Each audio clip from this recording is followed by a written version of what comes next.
Hello everyone, welcome back to GK today. और इस video में हम डिस्कस करेंगे 18 जनवरी के जो भी इम्पोर्टेंट यूपीएससी रिलेटेड क्वेश्चंस हो सकते हैं उनके बारे में।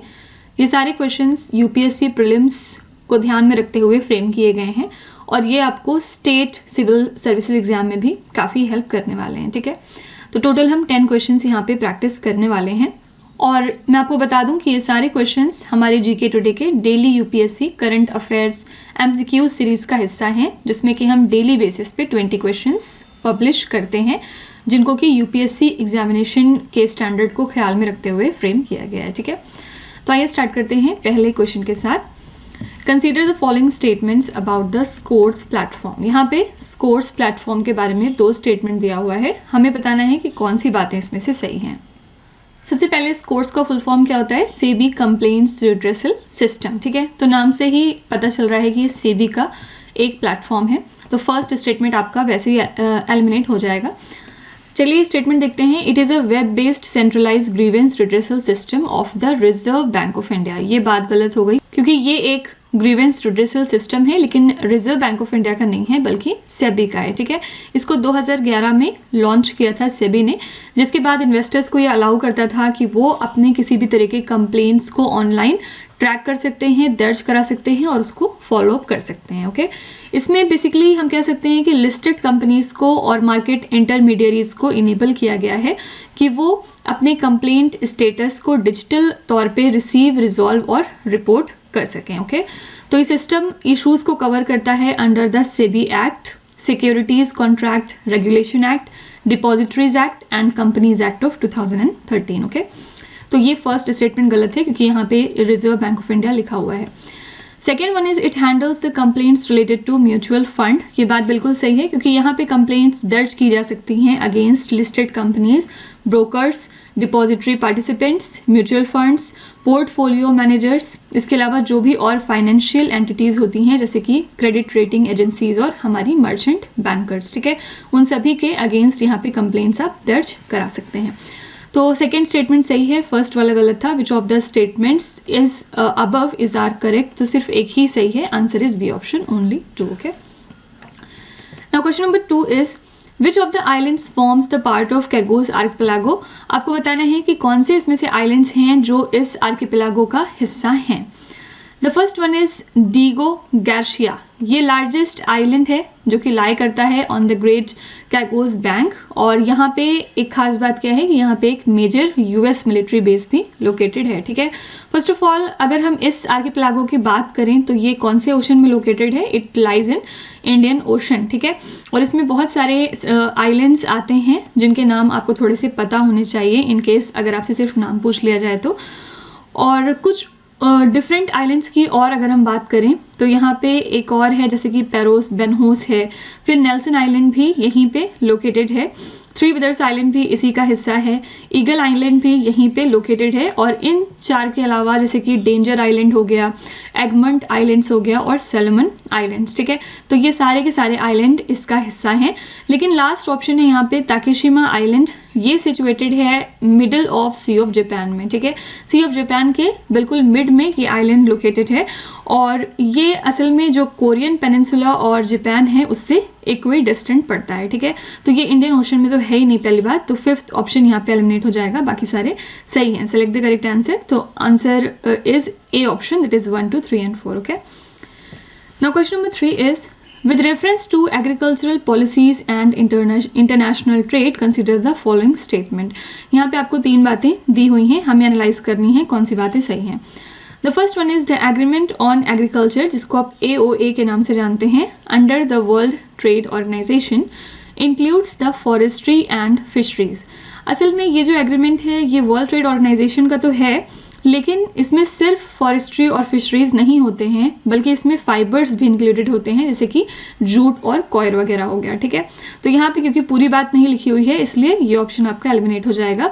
यहाँ पे फॉरेस्ट्री एंड फिशरीज के अलावा फाइबर्स भी आपके होने चाहिए।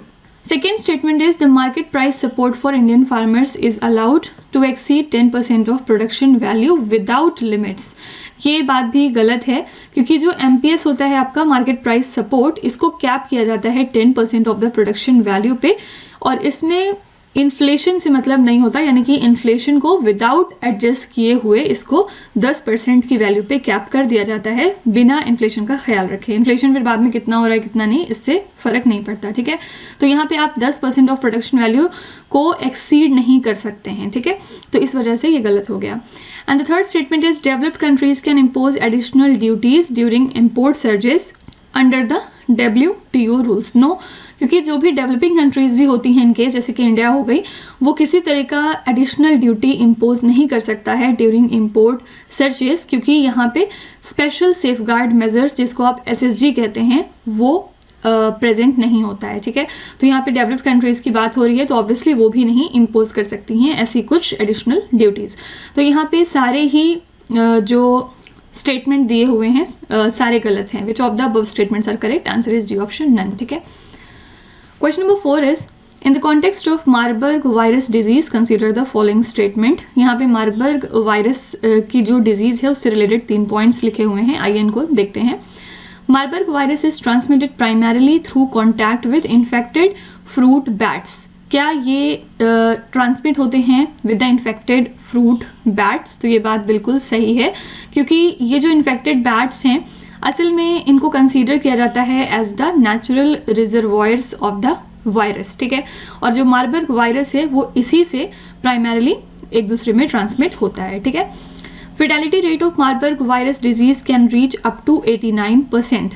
तो ये जो फेटेलिटी रेट है मार्बर्ग वायरस डिजीज का, ये 89% तक ऑलरेडी पहुंच चुका है, जिससे कि इस बीमारी का सीवियर नेचर सामने आता है और किस तरह से अर्जेंटली ज़रूरत है कुछ इफेक्टिव कंटेनमेंट मेजर्स लेने की, हमें ये बात सामने आती है, ठीक है। तो इसका जो फेटेलिटी रेट है वो 89% और अभी तक पहुंच चुका है, ये बात सही है। Third is rifampicin is the only vaccine which is use to treat the Marburg. Rifampin एक एंटीबायोटिक है जिसको कि आप यूज़ करते हैं किसी भी तरह के बैक्टीरियल इन्फेक्शंस को ट्रीट करने के लिए, लेकिन इसका यूज़ मार्बर्ग वायरस को ट्रीट करने के लिए यूज़ नहीं करते हैं, बल्कि it is use to treat TB specially, ठीक है। जो भी ट्यूबरक्यूलोसिस के पेशेंट हैं उनके लिए यूज़ किया जाता है। इसके अलावा लेप्रेसी और इस तरह के जो भी इन्फेक्शंस होते हैं उसमें इस वैक्सीन का यूज़ करते हैं। मार्बर्ग वायरस को ट्रीट करने के लिए इस वैक्सीन का यूज़ नहीं करते हैं, ठीक है। तो थर्ड वाला आपका गलत हो गया, फर्स्ट और सेकंड बिल्कुल सही है। Select the correct option from the codes given below. यहाँ पे करेक्ट आंसर हो जाएगा बी ऑप्शन, ओनली 2, क्योंकि यहाँ पे आपको बताना था कितने स्टेटमेंट सही हैं, ठीक है। Now question number 5 is with reference to the pay commission consider the following statement. Pay commission के बारे में 3 बातें हैं यहाँ पे। First is the pay commission reviews and revises the salaries and allowances for central and the state government employees and the pensioners. देखिए, central government ने pay commission को फॉर्म किया था और हर 10 साल पे इनको रिव्यू किया जाता है, जिससे कि ये कुछ रिविजन्स रिकमेंड कर सकें to the pay structure of its employees, ठीक है। लेकिन यहाँ पे खास बात क्या है कि ये जो पे कमीशन है ये सिर्फ और सिर्फ सेंट्रल गवर्नमेंट एम्प्लॉयज़ की सैलरी को देखता है, ना कि स्टेट गवर्नमेंट एम्प्लॉयज़ को, ठीक है। यहाँ पे पेंशनर्स को भी ये देखते हैं। तो हम कह सकते हैं कि जो पे कमीशन का रिकमेंडेशन होता है वो सिर्फ सेंट्रल गवर्नमेंट एम्प्लॉयज़ के ऊपर एप्लीकेबल होता है, जिनको कि आप कंसोलिडेटेड फंड ऑफ इंडिया से सैलरी प्रोवाइड करते हैं, जैसे कि सिविल और मिलिट्री पर्सनल हो गए from the central civil services and defence services. इसके अलावा पेंशनर्स की सैलरी भी यही देखते हैं जो कि गवर्नमेंट पेंशन्स रिसीव करते हैं, लेकिन यहाँ पे स्टेट गवर्नमेंट एम्प्लॉयज से इनका कोई लेना देना नहीं है, ठीक है। तो ये गलत हो गया। It is constituted by the central government रफली every 5 years to recommend the changes in pay structure. देखिए, सेंट्रल गवर्नमेंट तो इनको कॉन्स्टिट्यूट करती है, लेकिन ये हर 10 साल पे होते हैं, ना कि 5 सालों पे, ठीक है। तो ये भी स्टेटमेंट आपका गलत हो गया। Employees of PSUs and autonomous bodies under the central governments are also covered. देखिए, जो एम्प्लॉयज़ होते हैं PSUs के, पब्लिक सेक्टर अंडरटेकिंग्स और ऑटोनॉमस बॉडीज़ को, उनको यहाँ पे एक्सक्लूड किया जाता है इसके अंतर्गत, क्योंकि ये सारे लोग separate organization specific pay scale को फॉलो करते हैं, ठीक है।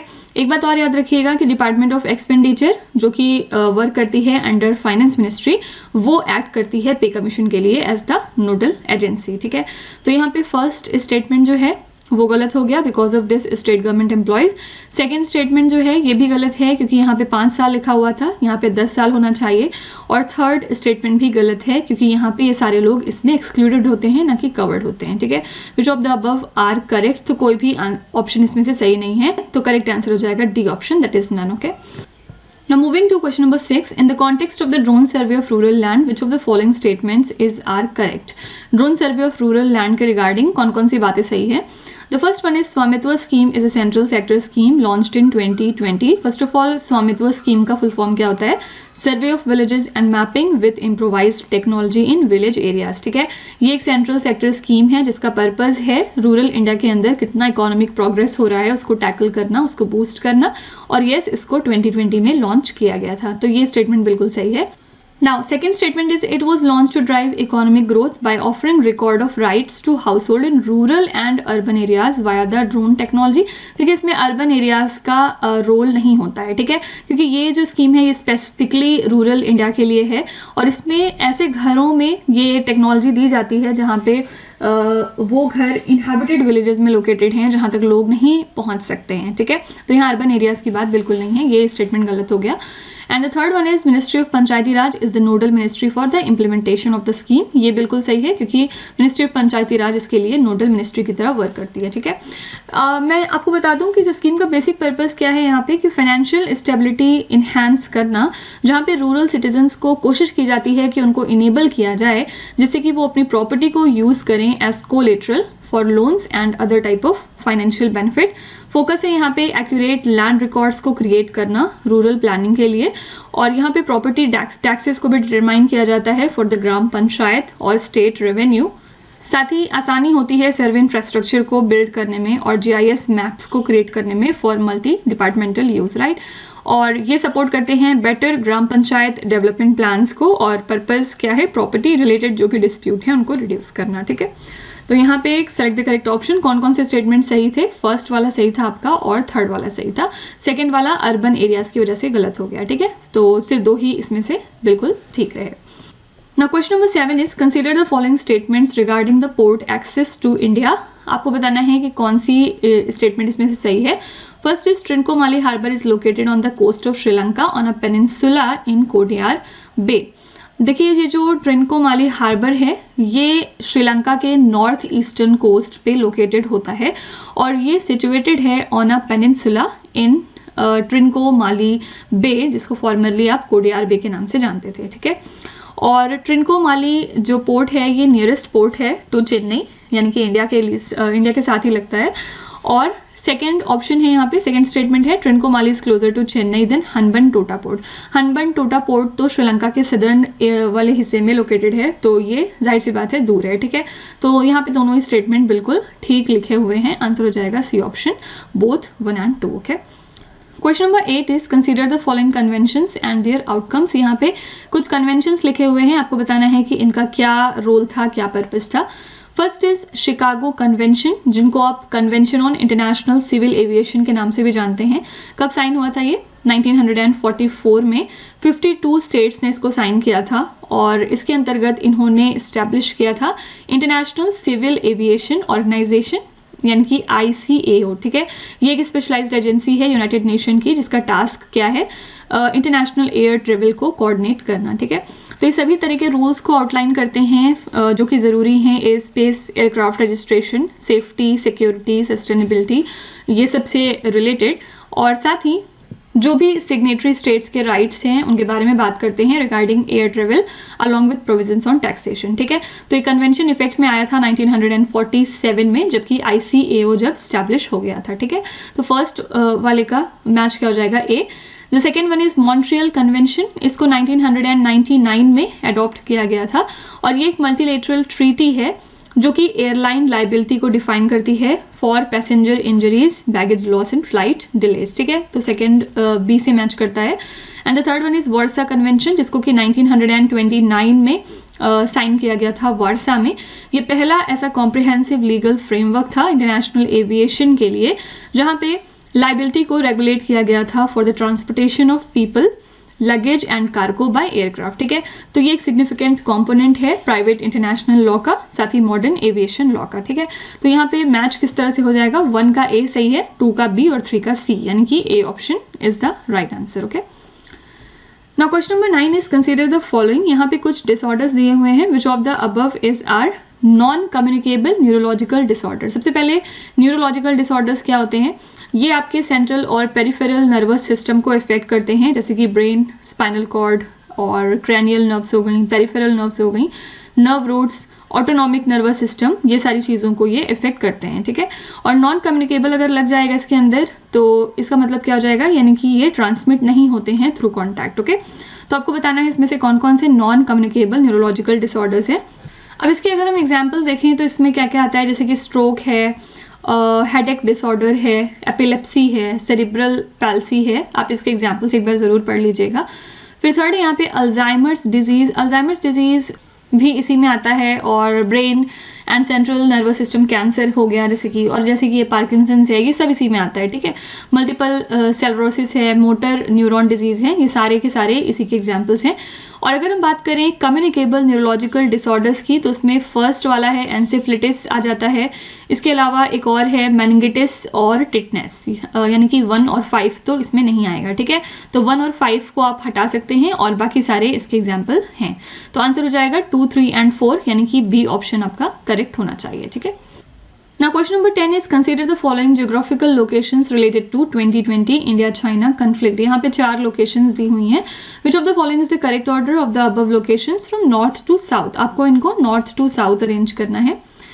So the first one is Galwan Valley, second is Daulat Beg Oldie, third is Depsang Plains and fourth is Demchok। देखिए सबसे पहले अगर हम बात करें गलवान वैली की, तो ये लोकेटेड है दिपांग प्लेन्स के साउथ की तरफ, ठीक है। इसका नाम गलवान वैली पड़ा है बिकॉज ऑफ गलवान रिवर जो कि इस वैली के थ्रू फ्लो करती है, ठीक है। सेकेंड है दौलत Beg Oldi. Daulat Beg Oldi north most corner है लद्दाख का, ठीक है।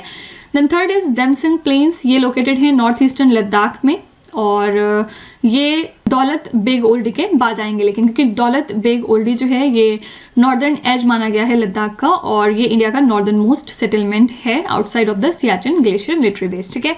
फिर लास्ट है देमचौक सेक्टर, ये एक डिस्प्यूटेड रीजन है जो कि सिचुएटेड है नियर द कॉन्फ्लुएंस ऑफ चार्दिंग नुला एंड इंडस रिवर, और ये सदर्न मोस्ट पॉइंट है अगर हम इन सारी चीज़ों में देखें तो, यानी कि इन चारों प्लेसेस में सबसे नीचे देमचौक ही आएगा, ठीक है। तो आपका किस तरह से अरेंज होगा, 2, 3, उसके बाद 1 और फिर 4, ठीक है।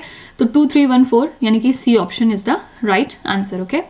सो that's it for today. I hope you have like the session. मैं आशा करती हूँ कि ये सारे क्वेश्चंस आपको बेनिफिशियल साबित हों आपके एग्जाम्स में, और वापस से हम लोग अगले लेक्चर में मिलेंगे। Till then stay tuned. Thank you so much for watching, and please do not forget to subscribe to GK Today। With this me Nuzhat Sana signing of.